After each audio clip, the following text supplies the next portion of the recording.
വികസിത രാഷ്ട്രങ്ങളെയും വികസ്വര രാഷ്ട്രങ്ങളെയും ഒരുപോലെ ആശങ്കപ്പെടുത്തുന്ന ഒരു രോഗമാണ് പ്രമേഹം. ആധുനിക ജീവിതശൈലിയിലെ അപാകതകൾക്കാണ് ഇതിന് പ്രധാന കാരണം. പലപ്പോഴും പ്രമേഹ രോഗത്തിന്റെ പ്രാരംഭ ലക്ഷണങ്ങൾ നാം ശ്രദ്ധിക്കാതെ പോകുന്നു. അതുകൊണ്ട് തന്നെ ഈ രോഗം ഗുരുതരമായ ഘട്ടത്തിലെത്തിയ ശേഷമാണ് പലരും ഇത് തിരിച്ചറിയുന്നത്.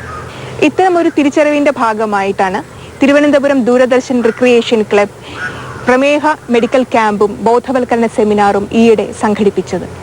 അതിൻ്റെ ഒരു റിപ്പോർട്ട്. കൂടാതെ ഈ പരിപാടിയിൽ നമുക്കെല്ലാം ഈ മേഖലയിൽ സുപരിചിതനായ ഡോക്ടർ ജ്യോതിദേവുമായി ഒരു അഭിമുഖവും ഉൾപ്പെടുത്തിയിരിക്കുന്നു. മന്ദഹാസവുമായി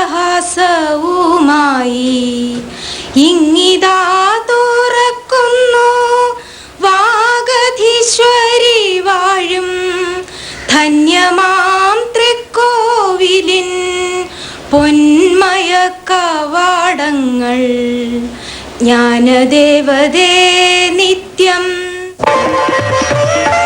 ദൂരദർശൻ റിക്രിയേഷൻ ക്ലബ് സംഘടിപ്പിച്ച പ്രമേഹ രോഗ മെഡിക്കൽ ക്യാമ്പിൽ recreation club secretary Shri Madhusudanan സ്വാഗതവും ശ്രീ പ്രദീപ് കണ്ണമൂല പരിചയപ്പെടുത്തലും നിർവഹിച്ചു.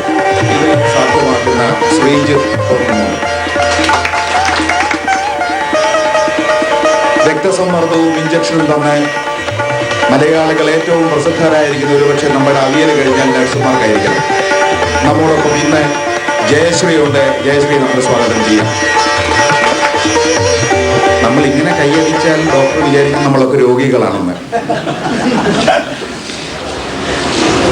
ഈ ക്യാമ്പിന്റെ ജീവാത്മാവും പരമാത്മാവും ഇതിന്റെ ഓർഗനൈസർ എന്ന് വിശേഷിപ്പിക്കാവുന്ന നമ്മോടൊപ്പം രാവും പകലും സഹകരിച്ച് നമ്മോടൊപ്പം നിൽക്കുന്ന പബ്ലിക് റിലേഷൻസ് മാൻ പ്രദീപ് കണ്ണമൂല. എല്ലാ ഓഫീസർക്കും വളരെ ഒരു 10-17 വയസ്സുള്ള ഒരു പടക്കുതിരയുടെ ഓടി നടന്ന് പെട്ടെന്ന് സംഘടിപ്പിച്ച ഈ സദസ്സിൽ രോഗോത്തര നിലവാരം പുലർത്തുന്ന പ്രമേഹമെന്ന ആ ചികിത്സയുടെ ഏറ്റവും കാരുണ്യവും ദയനീയവും ആയ ചികിത്സയുടെ പ്രത്യേകത ഞാനിത് പറയാൻ അഭിമാനത്തോട് പറയാൻ കാരണം പ്രശസ്ത ഡോക്ടർമാരായ ജ്യോതിദേവ്, ഡെവിൻ പ്രഭാകർ എന്നിവരും സുനിത ജ്യോതിദേവ്, ശ്രീജിത്ത് പോങ്ങുമൂട് എന്നിവരും മെഡിക്കൽ ക്യാമ്പിന് നേതൃത്വം നൽകി.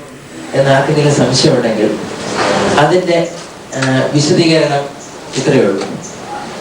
ഇന്ന് കേരളത്തിൽ ഏകദേശം 30 വയസ്സ് കഴിഞ്ഞ ജനങ്ങളിൽ പ്രമേഹ രോഗത്തിന്റെ ഒരു കണക്ക് സൂചിപ്പിക്കുന്നത് ഏകദേശം 25 മുതൽ 28% വരെയാണ്.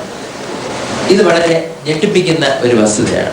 നാം പലപ്പോഴും രോഗങ്ങൾ വരിക, ആ രോഗങ്ങൾ വന്നെത്തിയ ശേഷം ചികിത്സിക്കുക, ഇങ്ങനെ ഒരു രീതിയാണ് വർഷങ്ങളായിട്ട് തുടർന്നുകൊണ്ടിരിക്കുന്നത്. പക്ഷെ ഇപ്പോൾ ഞങ്ങൾ ഇവിടെ ശ്രമിക്കുന്നത് ഈ പ്രമേഹ രോഗവും അതിൻ്റെ അനുബന്ധ രോഗങ്ങളും വന്നെത്തുന്നതിന് മുൻപ് അത് ഡിറ്റക്ട് ചെയ്യുക. അഥവാ പ്രമേഹം ഉണ്ട് എങ്കിൽ അത് എങ്ങനെ വളരെ ശാസ്ത്രീയമായിട്ട് ചികിത്സിക്കാൻ സാധിക്കും എന്നതിനെക്കുറിച്ച് ജനങ്ങൾക്ക് പറഞ്ഞ് മനസ്സിലാക്കി കൊടുക്കുക. ഇതൊക്കെയാണ് ഞങ്ങൾ ഈ ക്ലാസ്സുകളിലൂടെ ഉദ്ദേശിക്കുന്നത്.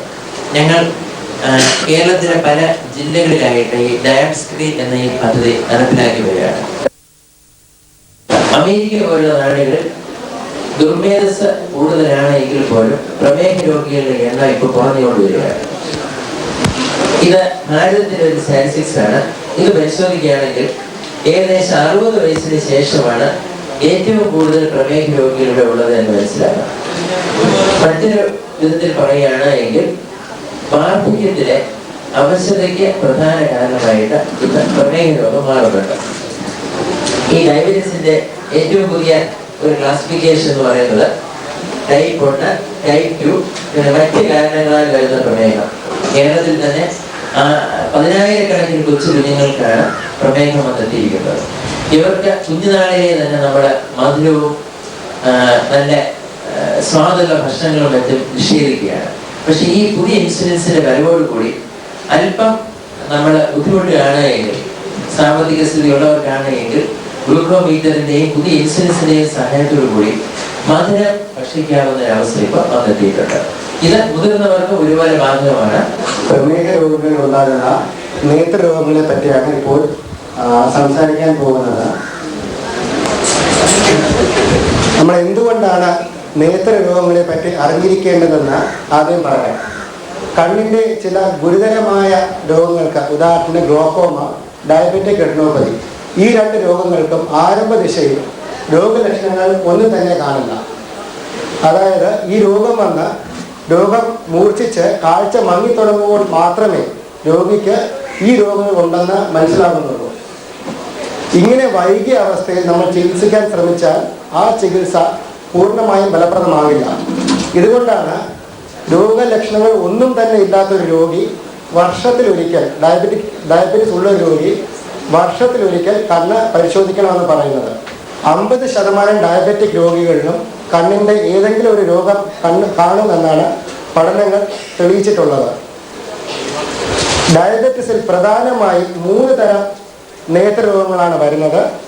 തിമിരം, കണ്ണിൻ്റെ അകത്തുണ്ടാകുന്ന അതിമർദ്ദം അതായത് ഗ്ലോക്കോമ, കണ്ണിൻ്റെ ഞരമ്പിലുണ്ടാകുന്ന പ്രശ്നങ്ങൾ, അതിനെ ഡയബറ്റിക് റെറ്റിനോപ്പതി എന്നാണ് പറയുന്നത്.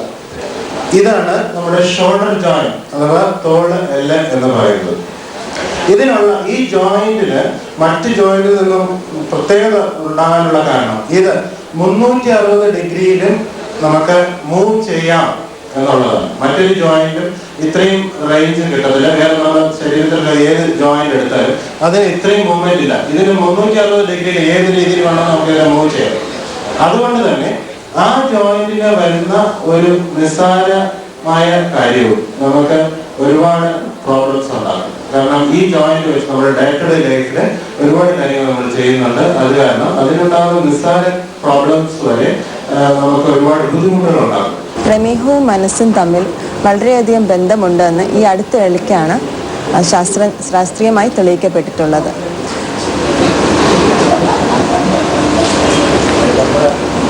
മനഃശാസ്ത്രത്തിൽ സൈക്കോസൊമാറ്റിക് ഡിസോർഡർ എന്നൊരു വിഭാഗമുണ്ട്. അതിൽ സൈക്ക് എന്നാൽ മനസ്സും സോമ എന്നാൽ ശരീരവും എന്നർത്ഥം. ശരീരവും മനസ്സും തമ്മിൽ വളരെയധികം ബന്ധപ്പെട്ടിട്ടുണ്ടെന്ന് നമുക്ക് നേരത്തെ തന്നെ അറിയാമല്ലോ. അതുപോലെ തന്നെ പ്രമേഹ രോഗവും നിരാശ രോഗത്തിന് കാരണമാകുമെന്ന് ഈ അടുത്തിടയ്ക്ക് തെളിയിച്ചിട്ടുണ്ട്. ഈ അടുത്തിടയ്ക്ക് പബ്ലിഷ് ചെയ്ത അമേരിക്കൻ ഡയബറ്റിസ് അസോസിയേഷൻ ജേർണലിൽ പുറത്തിറക്കുന്ന ഡയബറ്റിസ് കെയർ എന്ന ഒരു മാസികയിൽ കണ്ടുവന്നത് 24% വരെ പ്രമേഹ രോഗികളിൽ നിരാശ രോഗം കണ്ടുവരുന്നു എന്നതാണ്. പ്രമേഹ രോഗമില്ലാത്തവരിൽ അപേക്ഷിച്ച് 24% വരെ കൂടുതലായി കണ്ടുവരുന്നു. ഈ പ്രമേഹ രോഗത്തിന് നിരാശ രോഗവുമായി ബന്ധമുള്ളത് എന്തുകൊണ്ടാണ്? പ്രമേഹ രോഗികൾ പലപ്പോഴും അവരുടെ രോഗത്തെക്കുറിച്ചുള്ള ആകാംക്ഷ കാരണവും അത് രോഗം കാരണം ഉണ്ടാകുന്ന അനുബന്ധ രോഗങ്ങളെക്കുറിച്ചുള്ള ഭയവുമായിട്ടാണ്. കാര്യം എന്ന് വെച്ചാൽ പ്രമേഹ രോഗികളിൽ 100% പ്രമേഹ രോഗികളെയും ബാധിക്കുന്ന രോഗമാണ് ഹൃദ്രോഗം. പിന്നെ കണ്ണിൻ്റെ കാഴ്ചശക്തി നഷ്ടമാകുക എന്നുള്ളത്, ബ്ലൈൻഡ്നെസ്. പ്രമേഹ രോഗികൾ 80% പ്രമേഹ രോഗികൾ വരെ കണ്ണിൻ്റെ കാഴ്ചശക്തി നഷ്ടപ്പെടുന്നതായി കണ്ടുവരുന്നുണ്ട്. ഇങ്ങനെയുള്ള അനുബന്ധ രോഗങ്ങളെക്കുറിച്ചുള്ള ആകാംക്ഷയാണ് കൂടുതലായും പ്രമേഹ രോഗികളിൽ നിരാശ രോഗം ഉണ്ടാകുന്നത്.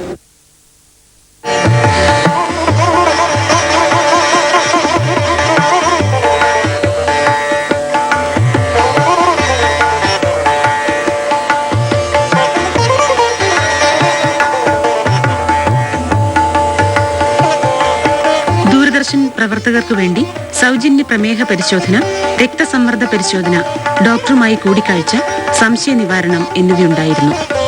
തികച്ചും അനൗപചാരികവും സൗഹൃദപൂർണവുമായ അന്തരീക്ഷത്തിൽ നടന്ന ഈ ക്യാമ്പിൽ ഭൂരിഭാഗം ദൂരദർശൻ പ്രവർത്തകരും പങ്കെടുത്തു.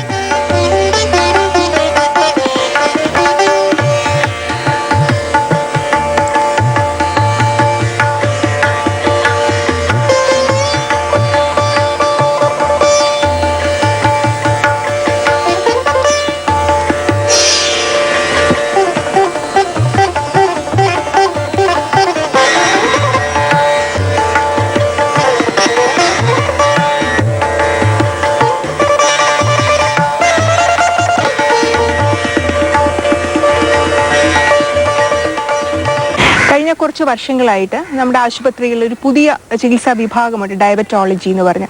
അപ്പോൾ ഇതിന് ഒരു പ്രധാന കാരണം പ്രമേഹ രോഗത്തിൻ്റെ വ്യാപകമാകുന്ന അവസ്ഥയാണോ? തീർച്ചയായിട്ടും അതിലൊരു സംശയമില്ല. കാരണം ഡയബറ്റിസ് ഇന്ന് ഏറ്റവും കൂടുതലായിട്ട് ലോകത്ത് കാണുന്നത് ഭാരതത്തിലാണ്. കണക്കുകൾ സൂചിപ്പിക്കുന്നത് ഭാരതത്തിൽ ഏറ്റവും കൂടുതൽ ഡയബറ്റിസ് ഉള്ളത് കേരളത്തിലാണ് എന്നാണ്. പക്ഷേ ഈ ഡയബറ്റിസ് ഇത്രയും മാരകമായ ഒരു രോഗമാണ് എന്നും ഈ പ്രമേഹം കാരണം വന്നെത്തുന്ന അനുബന്ധ രോഗങ്ങൾ, നാം ഭയക്കുന്ന ധാരാളം രോഗങ്ങൾ ഇത്രയധികം കഷ്ടപ്പാടുകൾ വരുത്തി വയ്ക്കുന്നു എന്നുമൊക്കെ നമ്മൾ തിരിച്ചറിഞ്ഞത് ഈ അടുത്ത കാലത്താണ്. ഒരുപക്ഷെ അതുകൊണ്ടും കൂടിയാകാം ഇത്രയധികം ഡയബറ്റിക് ക്ലിനിക്കുകൾ ഇവിടെ ഉണ്ടായത്. ഒരു വാചകത്തിൽ പറയുകയാണെങ്കിൽ ഡയബറ്റിസ് വളരെ ശാസ്ത്രീയമായിട്ട് ചികിത്സിക്കേണ്ട ഒരു രോഗമാണ്. അതുകൊണ്ട് തന്നെയാണ് ഇതൊരു സ്പെഷ്യാലിറ്റി ആയിട്ട് ഇപ്പോൾ മാറിയതും ഇതിനു വേണ്ടിയുള്ള ധാരാളം സ്പെഷ്യാലിറ്റി ക്ലിനിക്കുകൾ ഇവിടെ ആരംഭിച്ചത്. പ്രമേഹ രോഗമുള്ള ഒരാൾക്ക് എന്തൊക്കെ ലക്ഷണങ്ങളാണുള്ളത്? എന്തൊക്കെ പരിശോധന മുറകളിൽ കൂടി അദ്ദേഹം കടന്നു പോകണം? നമ്മൾ വർഷങ്ങളായിട്ട് പ്രമേഹ രോഗത്തിൻ്റെ ലക്ഷണങ്ങൾ ഇങ്ങനെ പറയാറുണ്ട്. അതായത് ഒരു വ്യക്തിയുടെ ശരീരഭാരം കുറയുക, വെള്ളദാഹം വരിക, കൂടുതൽ ഭക്ഷണം കഴിക്കാനുള്ള താല്പര്യം ഉണ്ടാകുക. പക്ഷേ ഈ ലക്ഷണങ്ങൾക്ക് വേണ്ടി കാത്തിരിക്കാൻ പാടില്ല എന്നാണ് എൻ്റെ അഭിപ്രായം. കാരണം നമ്മുടെ ഈ ഒരു ഏഷ്യൻ പോപ്പുലേഷൻ പ്രമേഹം വരാനായിട്ട് അധിക സാധ്യതയുള്ള ഒരു വർഗമാണ്. ജന്മന നാം അത്തരത്തിൽ ഒരു വിഭാഗത്തിൽപ്പെടുന്നവരാണ്. അപ്പോൾ അത് കാരണം ഒരു 30 വയസ്സ് കഴിഞ്ഞാൽ വർഷത്തിൽ ഒരു പ്രാവശ്യമെങ്കിലും വെറും വയറ്റിൽ രാവിലെ പഞ്ചസാര പരിശോധിക്കുക തന്നെ വേണം. പ്രമേഹത്തിൻ്റെ ലക്ഷണങ്ങൾ എല്ലാവർക്കും അറിയാം. പക്ഷേ ഈ ലക്ഷണങ്ങൾ നിർഭാഗ്യവശാൽ പ്രമേഹം വന്ന് ചിലപ്പോൾ വർഷങ്ങൾ കഴിഞ്ഞിട്ടായിരിക്കും ഉണ്ടാകുന്നത്. മറ്റൊരർത്ഥത്തിൽ പ്രമേഹ രോഗം നാം ലക്ഷണങ്ങൾ വന്ന ശേഷം കണ്ടെത്തുമ്പോൾ പ്രമേഹ രോഗത്തിൻ്റെ പാർശ്വഫലങ്ങളായ മൈക്രോവാസ്കുലർ ഡിസീസസ്, കൈകാൽ പെരുപ്പ്, ഇങ്ങനെയുള്ള കുറച്ച് കാര്യങ്ങൾ വന്നു കഴിഞ്ഞ ശേഷമായിരിക്കും നമ്മളത് കണ്ടെത്തുന്നത്. അതുകൊണ്ട് പ്രമേഹ രോഗം കണ്ടെത്തുവാൻ ലക്ഷണങ്ങൾക്ക് വേണ്ടി കാത്തിരിക്കരുത്. എന്താണ് ടൈപ്പ് 1, ടൈപ്പ് 2 പ്രമേഹങ്ങൾ? പ്രമേഹം പല വിധത്തിലുണ്ട്. ടൈപ്പ് 1 ഉണ്ട്, 2 ഉണ്ട്, പിന്നെ 3, 4, 5 അങ്ങനെ പല വിധത്തിൽ പ്രമേഹമുണ്ട്. പക്ഷേ നമ്മുടെ ഈ കൊച്ചു കേരളത്തിൽ കാണുന്ന പ്രമേഹ രോഗികളിലൊരു 95% പേരിലുള്ളത് ടൈപ്പ് 2 പ്രമേഹമാണ്. ടൈപ്പ് 2 പ്രമേഹം ഏകദേശം 30 വയസ്സിന് ശേഷം വരുന്ന പ്രമേഹമാണ്. ടൈപ്പ് 2 പ്രമേഹ രോഗികൾ ബഹുഭൂരിപക്ഷവും ഭാരക്കൂടുതലുള്ള ആൾക്കാരായിരിക്കും. പക്ഷേ മെലിഞ്ഞ ആൾക്കാർക്ക് പോലും അല്പം കുടവേറുണ്ടെങ്കിൽ വേണമെങ്കിൽ ടൈപ്പ് 2 പ്രമേഹം വരാം. കാരണം ടൈപ്പ് 2 പ്രമേഹത്തിൻ്റെ കാരണം കൊഴുപ്പ് വന്നടിഞ്ഞ ഇൻസുലിൻ്റെ പ്രവർത്തനക്ഷമത നഷ്ടപ്പെടുന്നത് കാരണം ഉണ്ടാകുന്ന ഒരു പ്രമേഹമാണ്. ടൈപ്പ് 1 സാധാരണഗതിയിൽ കുഞ്ഞുങ്ങളിൽ കാണുന്ന പ്രമേഹമാണ്. ടൈപ്പ് 1 മുതിർന്നവരിൽ വരികയാണെങ്കിൽ അവർ വളരെ മെലിഞ്ഞിരിക്കും. പ്രായം ആൾക്കാരിലും ടൈപ്പ് 1 വരാം. പക്ഷേ ഈ കഴിഞ്ഞൊരു 4 വർഷങ്ങളായിട്ടുണ്ടായിട്ടുള്ള ഒരു വ്യതിയാനം എന്ന് പറയുന്നത്, ഈ ശാസ്ത്രം കണ്ടിരിക്കുന്ന മറ്റൊരു സത്യം, കൊച്ചു കുഞ്ഞുങ്ങളിൽ പോലും ടൈപ്പ് 2 പ്രമേഹം ഇപ്പോൾ വരുന്നത്. അത് കേരളത്തിൽ പോലും ഇപ്പോൾ എനിക്ക് തന്നെ രോഗികളുണ്ട്. അതായത് അമിത ഭാരമുള്ള കൊച്ചു കുഞ്ഞുങ്ങൾ, 13, 14 വയസ്സുള്ള കുഞ്ഞുങ്ങൾക്ക്, അതായത് ഇപ്പോൾ നല്ല കൊഴുപ്പ് ഭക്ഷണം കഴിക്കുന്ന കുട്ടികളുണ്ട്, ഫ്രൈഡ് ഐറ്റംസ് ഒന്നും കഴിക്കുന്ന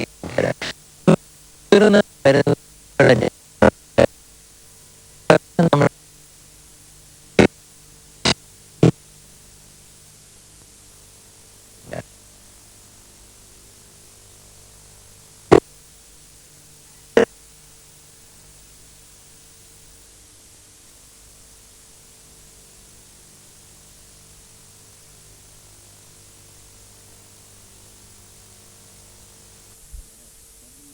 വിജയിക്കുന്നത് പ്രമേഹ രോഗികൾക്ക് എത്ര വർഷങ്ങൾ കഴിഞ്ഞിട്ടായാലും ഹൃദ്രോഗം, പക്ഷാഘാതം, വൃക്കത്തകരാറ്, അതായത് ഡയാലിസിസ്, കാല് മുറിച്ച് മാറ്റപ്പെടുന്ന അവസ്ഥ, കൈകാല് പെരുപ്പ്, പുരുഷന്മാർക്കുണ്ടാകുന്ന ഉദ്ധാരണ ശക്തിയില്ലായ്മ, ഇങ്ങനെയുള്ള യാതൊരു പാർശ്വഫലങ്ങളും കൂടാതെ ചികിത്സിക്കുക എന്നുള്ളതാണ്.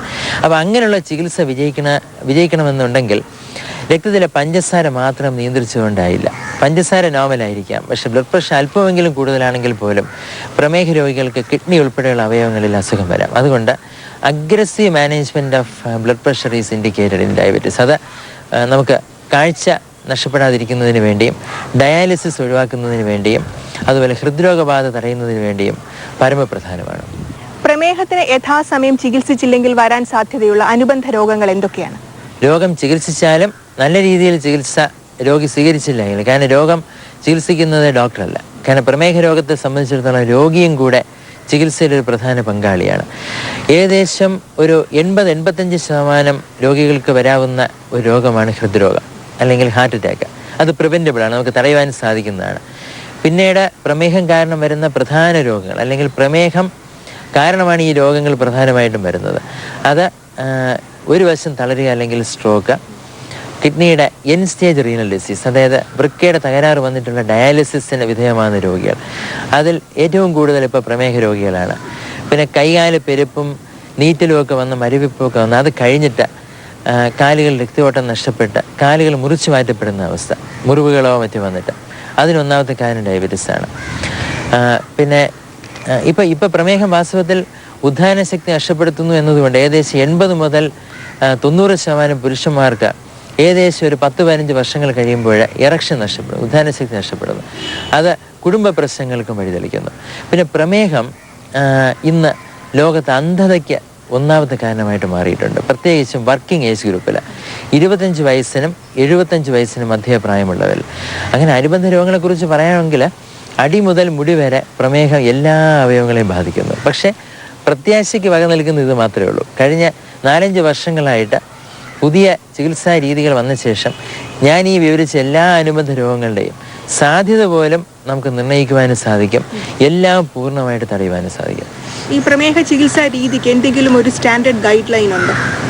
ഉണ്ട്, തീർച്ചയായിട്ടും ഉണ്ട്. അതായത് നമുക്ക് അന്തർദേശീയ ഗൈഡ് ലൈൻസ് ഉണ്ട്. ഈ ഗൈഡ് ലൈൻസ് നമ്മൾ അതുപോലെ സ്വീകരിച്ച് അതുപോലെ ചികിത്സിക്കാൻ കഴിയുക എന്ന് പറയുന്നത് വാസ്തവത്തിൽ രോഗിക്ക് വളരെയേറെ ഒരു സന്തോഷം നൽകുന്നൊരു വസ്തുതയാണ്.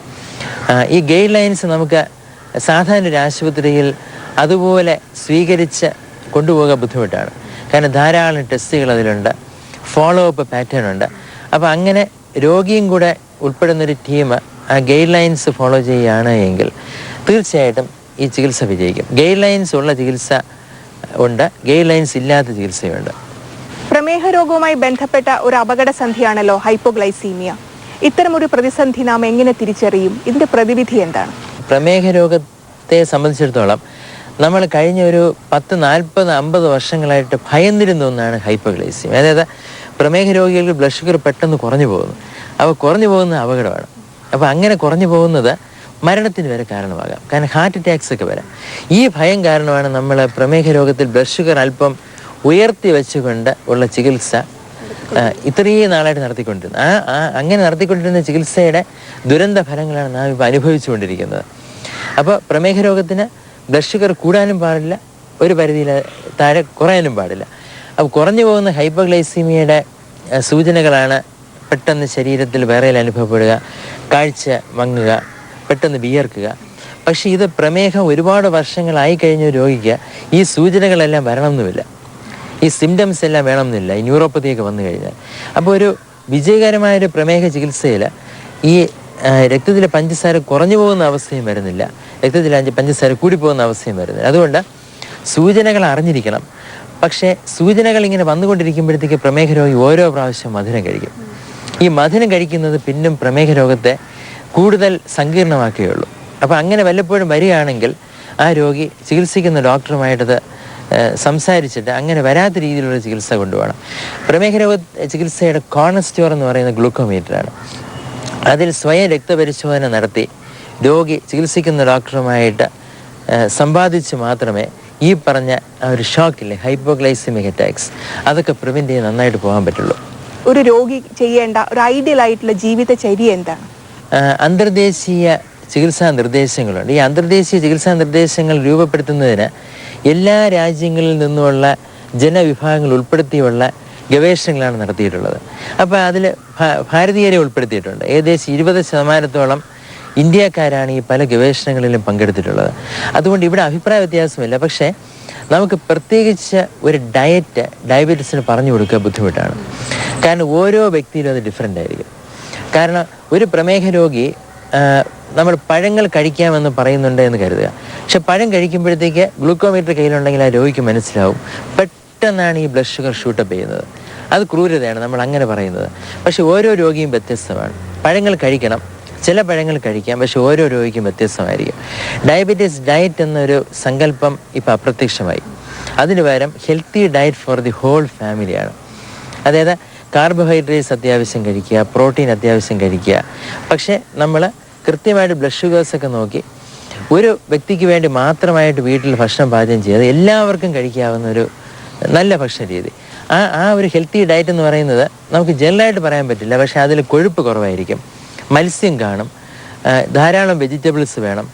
പക്ഷേ മുട്ടയുടെ മഞ്ഞ, മാട്ടിറച്ചി, ഒരുപാട് വറുത്തതും പൊരിച്ചതുമായിട്ടുള്ള ഭക്ഷണപദാർത്ഥങ്ങൾ ഇതൊന്നും വരില്ല. ചുരുക്കി പറഞ്ഞു കഴിഞ്ഞാൽ മധുരം ഒഴിവാക്കണം എന്നതുപോലെ തന്നെ പ്രധാനമാണ് കൊഴുപ്പ് ഒഴിവാക്കുക എന്നത്. കാരണം കൊഴുപ്പ് കൂടുമ്പോൾ അത് കാരണം മധുരം വർദ്ധിക്കുകയാണ്. മറ്റൊരർത്ഥത്തിൽ ഇപ്പോൾ ഡയബറ്റീസ് വരാൻ സാധ്യത ഉള്ള ഒരാൾക്ക് ഡയബറ്റീസ് വരുന്നത് മധുരം കഴിക്കുമ്പോഴല്ല, കൊഴുപ്പ് കഴിക്കുമ്പോഴാണ് ഡയബറ്റീസ് വരുന്നത്. എക്സസൈസ് വളരെ പ്രധാനപ്പെട്ട ഒന്നാണ്. പക്ഷേ എക്സസൈസ് നമ്മൾ പ്രമേഹ രോഗിയാണ് ചെയ്തു തുടങ്ങുന്നതെങ്കിൽ തീർച്ചയായിട്ടും ഡോക്ടറുടെ നിർദ്ദേശപ്രകാരമായിരിക്കണം. കാരണം കുറച്ച് ബ്ലഡ് ഷുഗർ കൂടുതലാണ് എങ്കിൽ പ്രമേഹ രോഗി വ്യായാമം തുടങ്ങുമ്പോൾ ബ്ലഡ് ഷുഗർ പിന്നെയും കൂടും. അതുകൊണ്ട് ബ്ലഡ് ഷുഗർ ആദ്യം അല്പം നോർമലാക്കിയ ശേഷം നടപ്പായിരിക്കും ഏറ്റവും നല്ല വ്യായാമം. കുറച്ച് സ്പീഡിൽ നടക്കുക എന്നുള്ളതായിരിക്കും. പ്രമേഹ രോഗികൾക്ക് ശരിയായ ചികിത്സ വഴിയും രോഗമില്ലാത്ത ആൾക്കാർക്ക് ഉചിതമായ ജീവിതശൈലി വഴിയും ഈ രോഗത്തെ ശക്തമായി പ്രതിരോധിക്കാൻ കഴിയും എന്ന് ഡോക്ടർ പറഞ്ഞു കഴിഞ്ഞു. ഇത് ഞങ്ങൾക്ക് വളരെ ആശാവഹമായ ഒരു കാര്യമാണ്. വളരെ നന്ദി.